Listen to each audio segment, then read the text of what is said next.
Shalom. First and foremost, I want to give all praises, honor, and glory to Yahweh, Bahasham, Yahweh Shai, Bahasham, Recha Kudash. Double honors to the elders and the apostles of Great Millstone, and peace and blessings to the elect. And today we're going to go into the book of Isaiah, the 23rd chapter. And as you can see in the subheading here, the fall of Tyre. So, this is Isaiah chapter 23, verse 1. The burden of Tyre. You know what? Let's do this here. Pronunciation. Tyre. Interesting. And yet I'm sure it'd be pronounced differently elsewhere. Let's take a look here. Let me see. Tyre. Bible. Okay, let's take a look at this. We are looking at how to pronounce this name of this city in Lebanon. It is also an ancient Phoenician port city mentioned in the Bible. How do you pronounce it?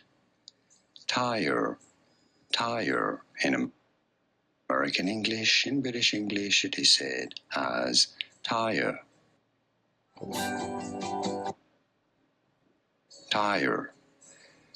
And now you know. Here are more videos on how to pronounce Tyre. Interesting.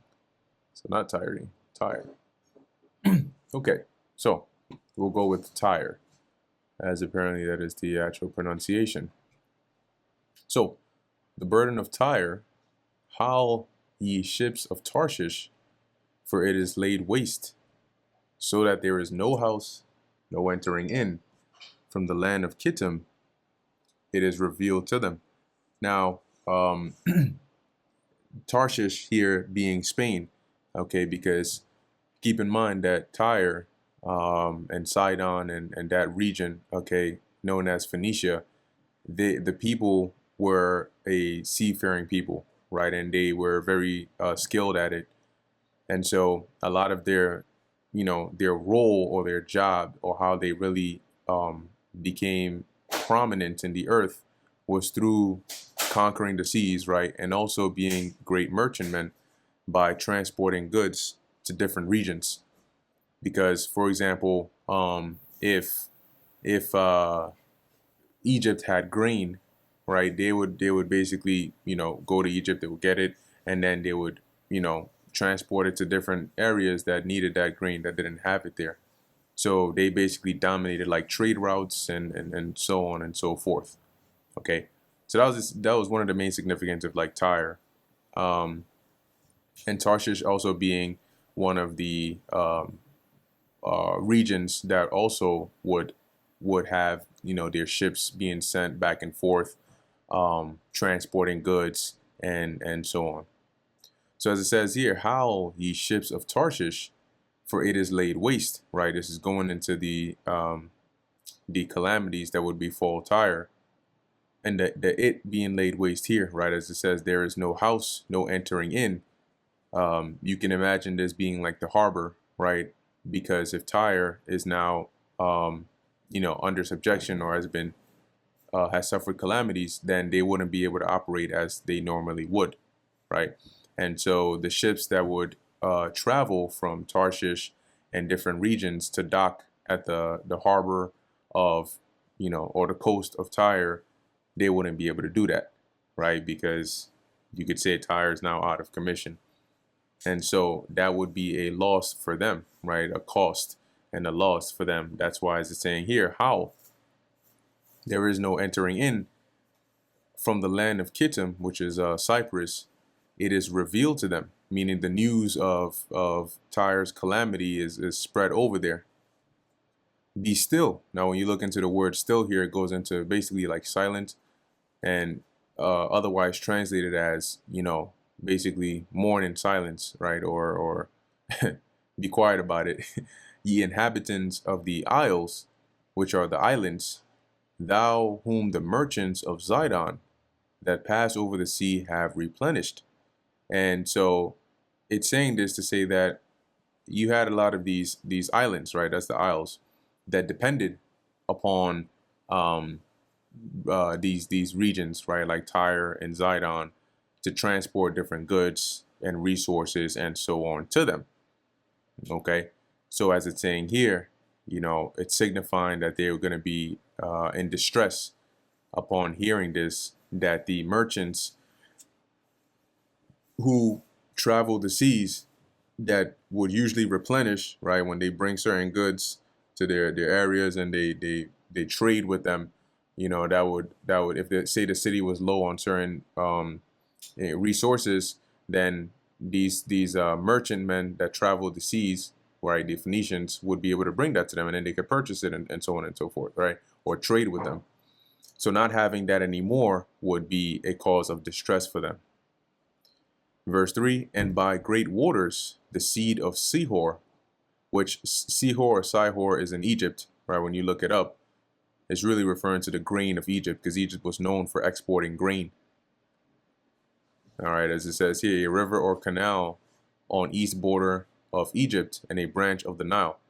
And even when you go into the time period, at least in the future of what we're reading of here, that's one of the reasons why the Romans protected the Egyptians from the invasion of Antiochus, when they sent, I believe his name was Gaius Linus Popilius. He basically stopped Antiochus from invading Egypt because Rome had interest in Egypt because they supplied them with grain. So as it's saying here in verse 3, right, the great waters, which these merchantmen or the Phoenicians traveled to replenish the islands, right, the different regions, the trade stops that they would make. And by great waters, they delivered, seed from or grain from Egypt. As it mentions, the harvest of the river, which the river here is referring to the Nile River, is her revenue, and she is a mart of nations, right? So they made their money or their profit from traveling to places like Egypt, getting that grain and getting those resources, and then selling it to these other nations around the different parts, mainly of the Mediterranean. And so that's why it mentions her being a mart of nations, right? Like a marketplace for the nations, because they would always have the bring the new stuff, where a lot of different nations would trade and buy and sell with them. Be thou ashamed, O Zidon, for the sea hath spoken, even the strength of the sea, right? Which is referring to Tyre, right? Being the strength of the sea. And it's referring to them as the strength of the sea because they dominated the sea, right? They dominated the trade routes. Okay.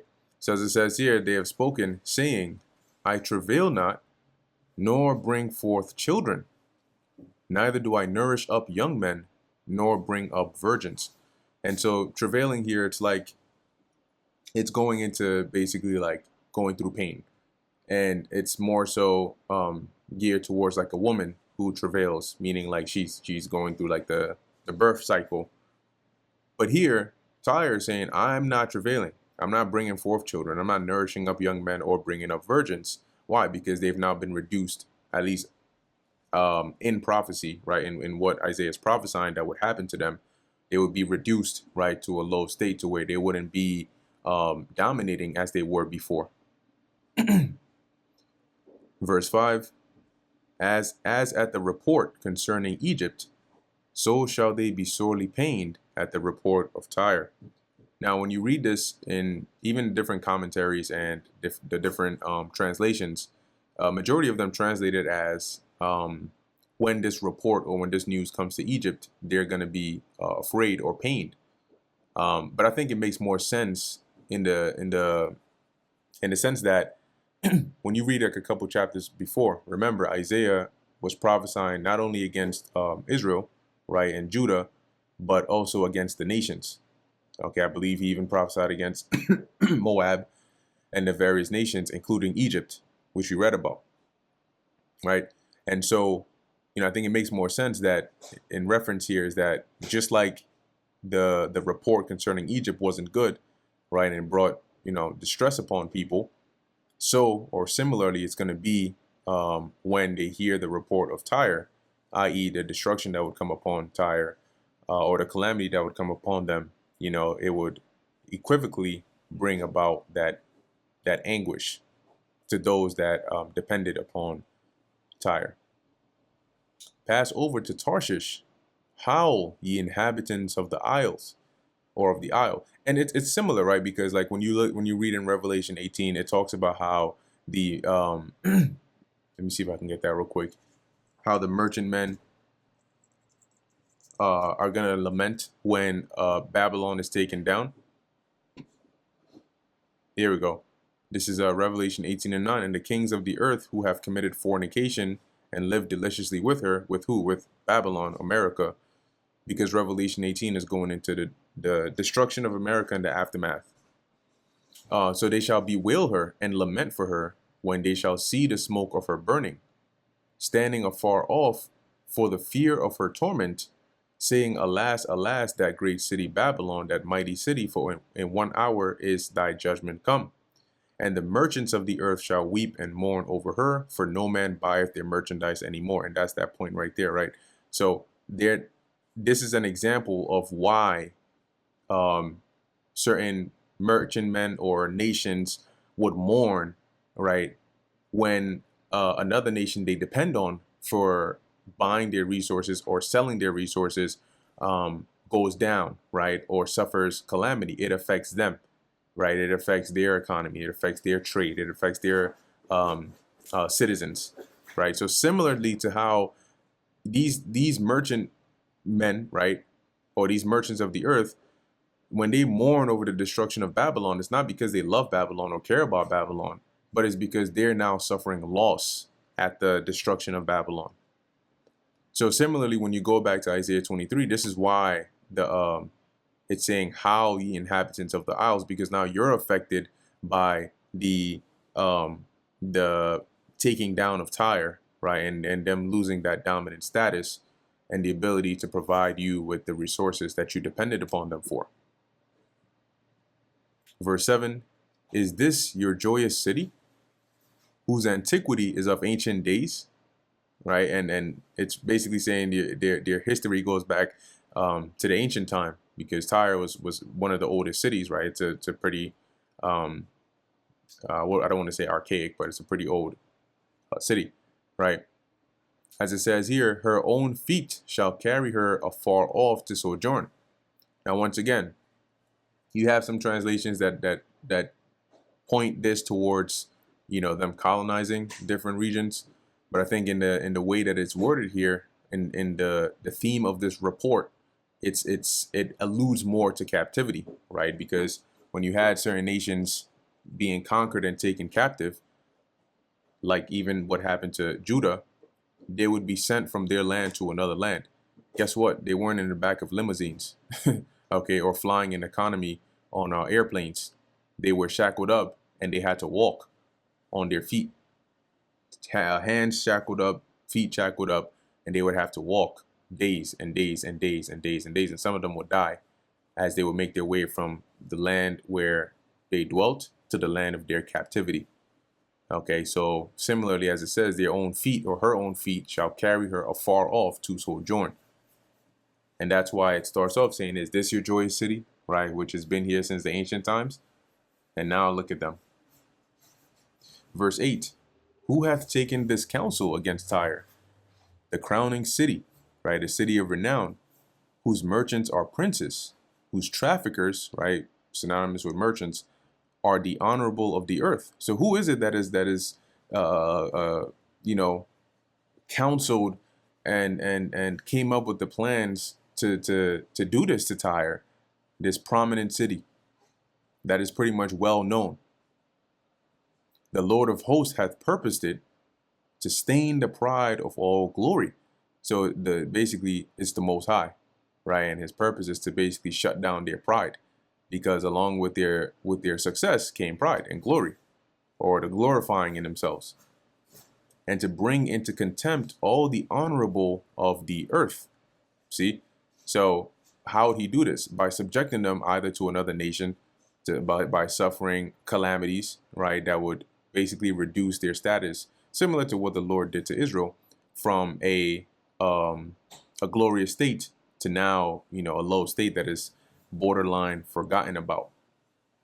Okay, and you may you may think, right, like you barely hear about Tyre and Zidon and these regions. You hear about them every now and then, but not as much as you hear about like Babylon or the Greeks or Esau in the scriptures. But it doesn't mean that they were just perfect or they were saints or they were just innocent, right? If you were to take the time and read into like say their history and see how did they conduct themselves, how did they live, you'll see why the Lord had the prophets also prophesy upon the judgments he would bring to these nations as well. Because just because they're not in the spotlight, if you read the scriptures, you'll see that it's mainly the nation of Israel that's in the spotlight. And you see sort of the inner workings of how you go from disobedience to being warned to not taking heed to the warning and then being judged. And you see that life cycle like again and again and again pertaining to the Israelites.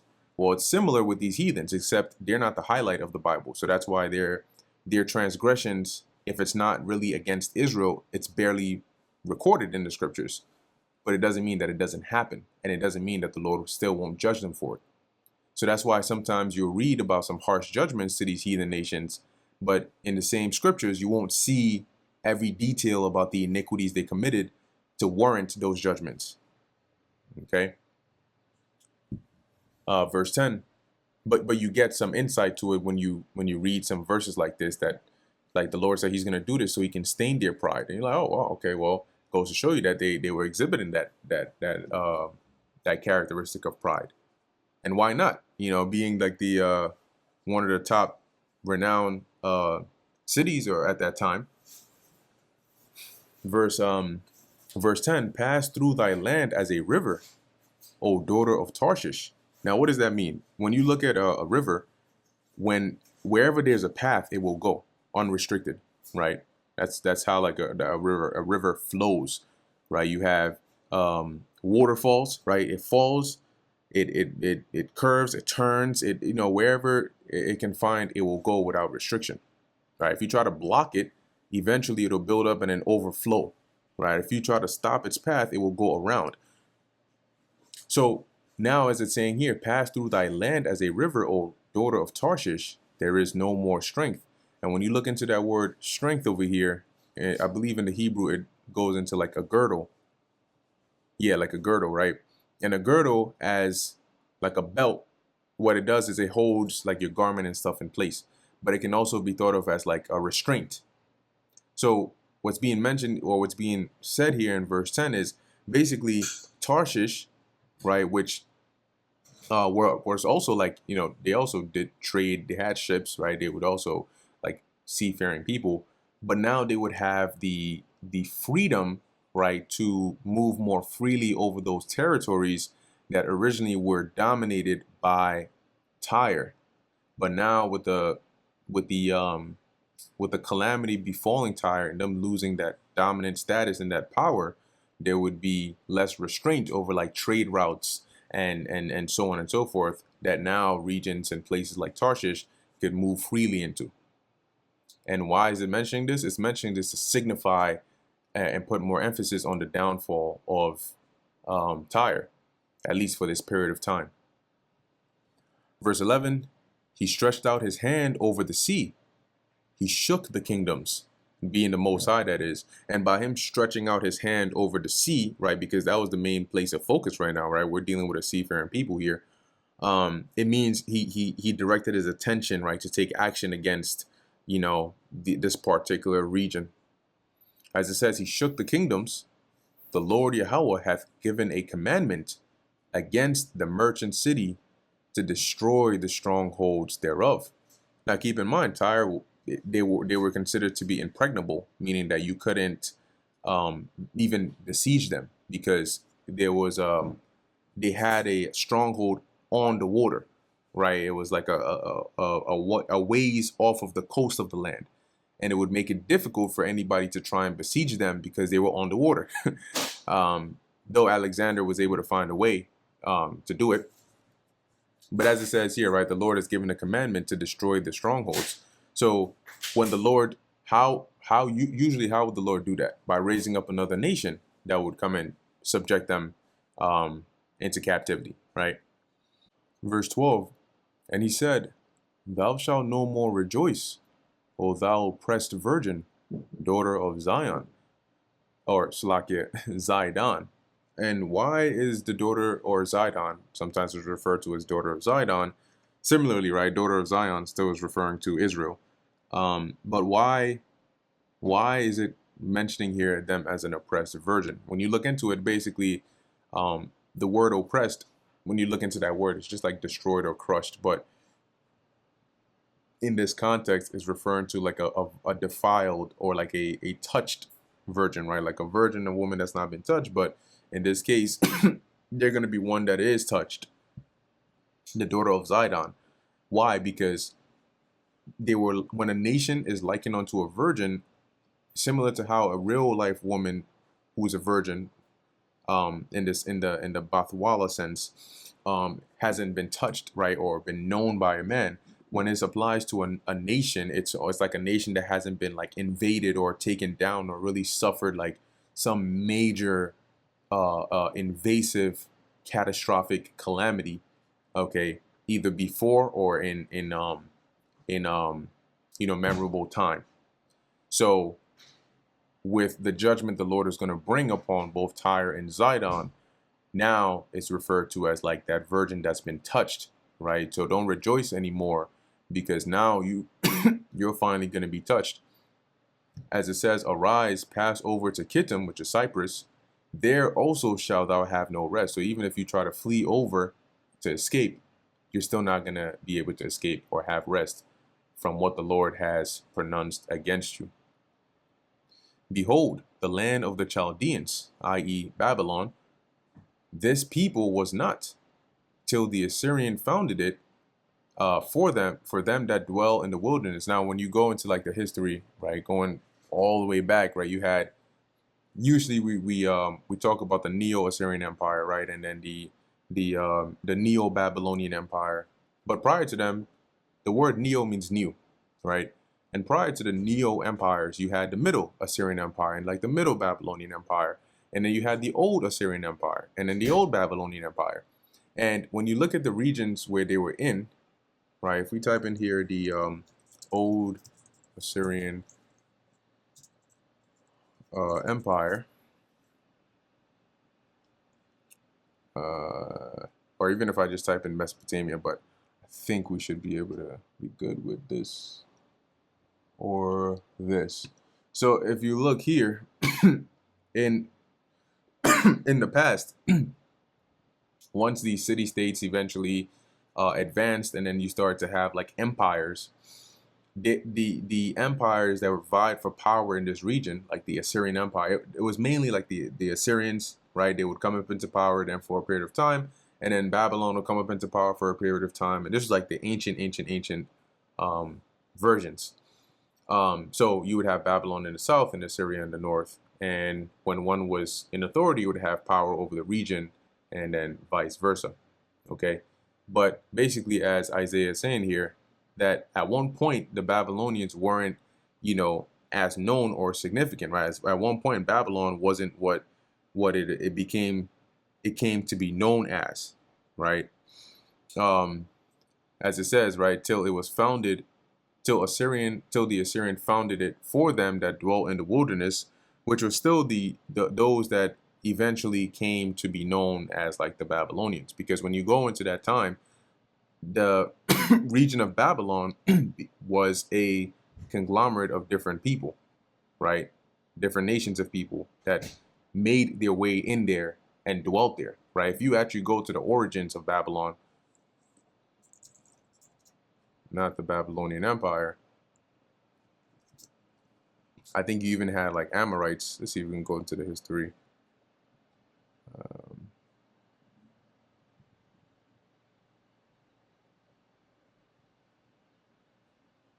Yeah, it says here the Old Babylonian period.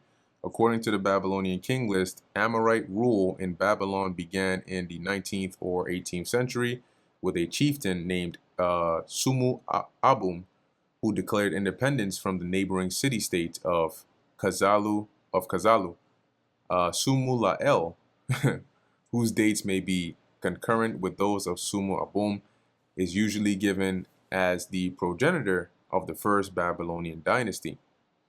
Babylon was initially a minor city-state and controlled little surrounding territory.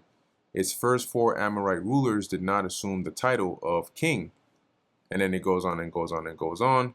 Let me see what else they have here.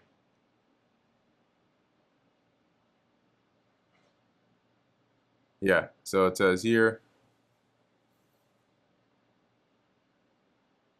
he conquered all of the cities and city-states of southern Mesopotamia, including Isin, Larsa, Uruk, Nippur, Lagash, Eridu, Kish, Adam, Eshnuna, Akshak, Shurupak, Bad, Tibira, Sippar, and Girsu, coalescing them into one kingdom ruled from Babylon.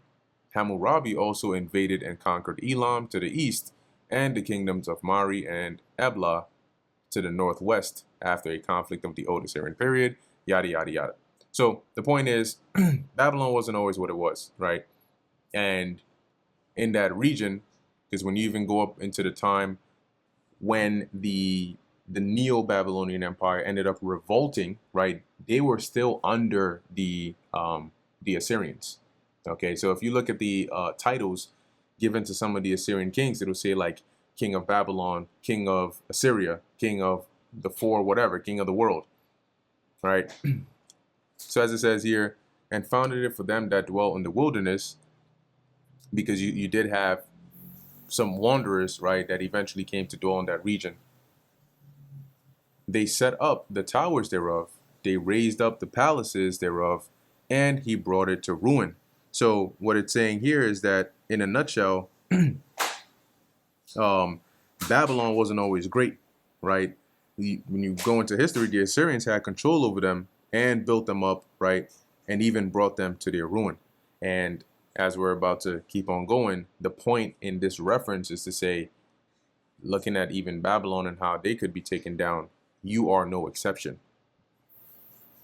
Verse 14, howl, ye ships of Tarshish, for your strength is laid waste, being their strongholds, but also as a trading partner with a dominant trading force like Tyre. If they were to go down, that weakens you as well. Verse 15, and it shall come to pass in that day that Tyre shall be forgotten for 70 years, according to the days of one king. After the end of 70 years shall Tyre sing as an harlot.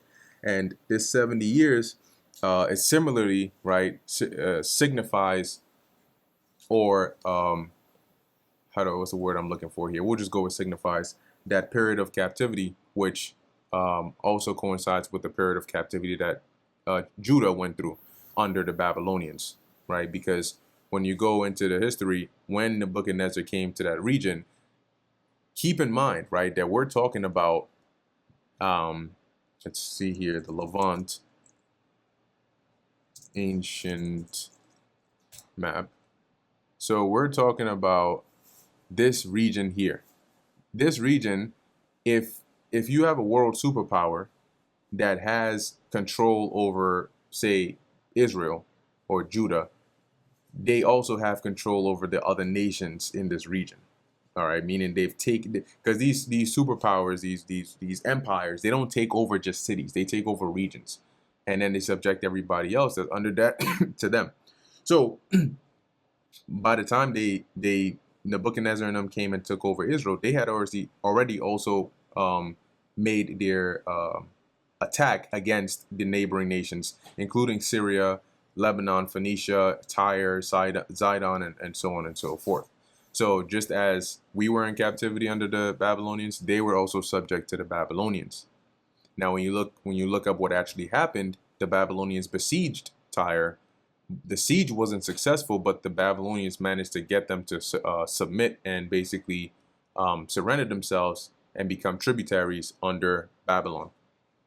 And by that time, right, that captivity, because even Jeremiah prophesied about it, 70 years. Though we know that when you look at the the span of the Babylonian Empire itself, it didn't go a full 70 years, but it was close enough, right? And you see that in the scriptures. Sometimes it's not an exact time, right, but more like a time frame.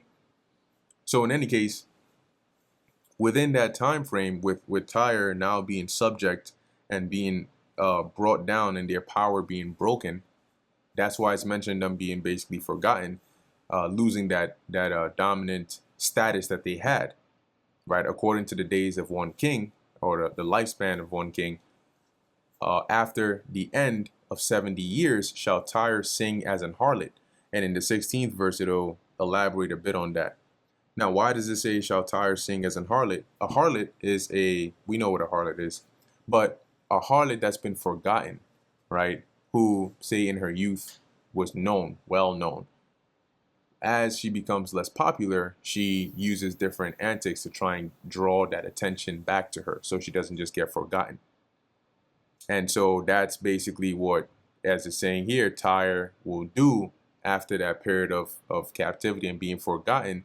They would try to get back to that estate that they were in, to try and, resume that power and that marketplace of the world. Verse 16, take a harp, go about the city, thou harlot, thou hast been forgotten. Make sweet melody, sing many songs, that thou mayest be remembered. See, so in comparison to a harlot, that things she would do to try and attract attention back to herself, that is basically, in a metaphorical way, what is being told here to Tyre, to try and get back their old prestige, one would say. Verse 17, and it shall come to pass after the end of 70 years that the Lord will visit Tyre, and she will turn to her hire, right? And that hire is like, remember, they're being likened unto a harlot here, right? So that hire is the pay or the wages of a harlot. And as it says here, she shall return to her hire. So when you look through our history, even though they basically went down for a period of time, they were subject for a period of time, they still came back as the merchantmen of the earth, you could say, right? At least for a good period of time after that captivity, to still be known as the dominant seafaring people, and basically the status they had before. Though it wasn't as prominent as it was before, it was still something. And so they were still able to receive the riches and the revenue that they got before from playing that role, similar to the harlot receiving her hire. As it says, and shall commit fornication with all the kingdoms of the world upon the face of the earth. And what that means here is, it's more in the sense of the interactions and the trade that they had with pretty much all the various main kingdoms of the known world at the time. Verse 18, and her merchandise and her hire shall be holiness to the Lord.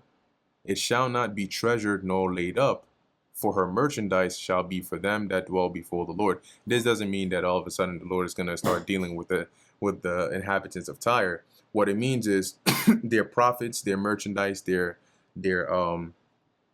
resources are going to be sanctified for the purpose of the Lord, okay, and more specifically for his people, right? So it's not going to be treasured nor laid up for those of Tyre, right? They're not going to be able to store it up for themselves, but rather her merchandise shall be for them that dwell before the Lord, which are who? Israel, to eat sufficiently and for durable clothing, because they were also known for having, making like special garments and so on. That's where you get that Tyrian purple, which was used to make, high class, rich garments, and different other resources. And this also signifies that Tyre would be one of the nations that would be subject unto Israel in the kingdom, right? When all these other nations are subject unto Israel, hence their resources and their merchandise would not be their own, but rather would be brought and supplied to the people of the Lord, being the Israelites. So that pretty much brings us to the end of the book of Isaiah, the 23rd chapter. Lord willing, that was edifying to the elect. In closing, I want to give all praises, honor, and glory to Yahweh, Bahasham, Yahweh Shai, Bahasham, Recha Kodash. And until next time, Shalom.